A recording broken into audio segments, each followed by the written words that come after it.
ایک موسیٰ سیوانی ہیں، بزنس کرتے ہیں، وہ کہتے ہیں کہ اتحاد بین المسلمین کے ضمن میں ایک عام مسلم اور علماء کا کیا کردار ہونا چاہیے؟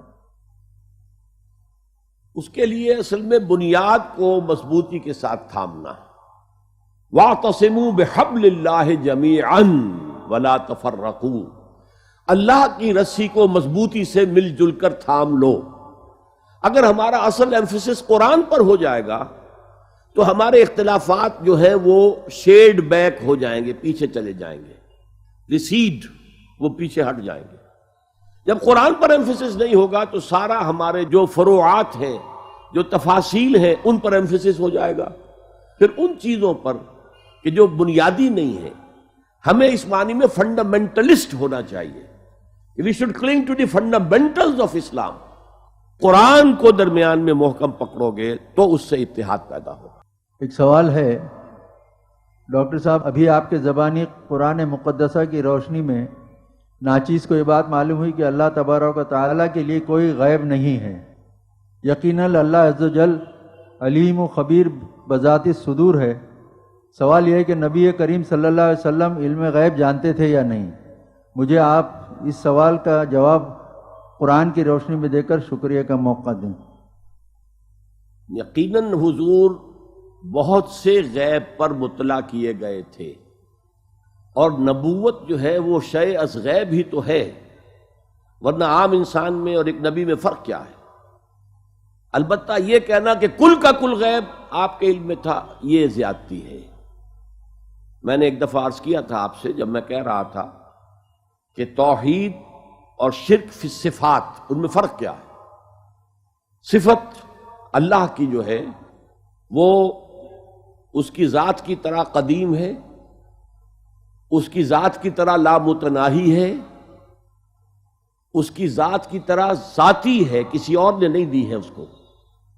اور انسان کوئی بھی ہو، ان کا کوئی صفت ہو، مثلا علم، وہ اللہ کا عطا کردہ ہے، عطائی ہے، ذاتی نہیں ہے، اور وہ محدود ہے، لامحدود نہیں ہے، اور وہ حادث ہے، قدیم نہیں ہے. میں نے اپنے زمانہ طالب علمی میں اس مسئلے پر کچھ تحقیق کی تھی. بریلوی مکتب فکر کے ایک بڑے عالم ہمارے شہر بڑگمری میں تھے، وہاں میں نے ان سے جا کر بات کی. انہوں نے کہا ہم حضور کے بارے میں یہ 3 باتیں مانتے ہیں کہ حضور کا علم حادث تھا، قدیم نہیں تھا. حضور کا علم محدود تھا، غیر محدود نہیں تھا.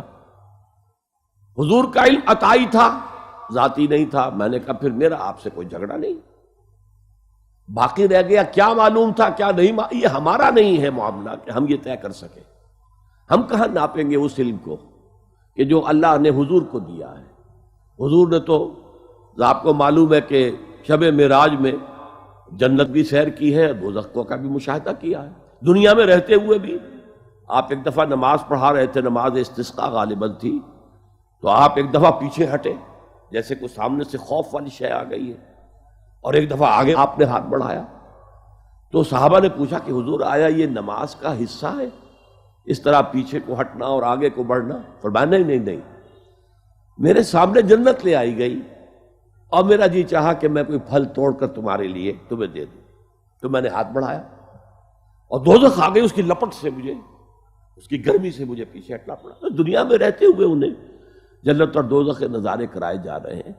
اور یہ انبیاء کا معاملہ ہے. کذالک نری ابراہیم ملکوت السماوات والارض، ہم ابراہیم کو آسمان اور زمین کے ملکوت کی سیر کراتے رہے. تو یہ تو نبی ہوتا ہی تب ہے جب علم غیب میں سے کچھ حصہ اس کو ملتا ہے.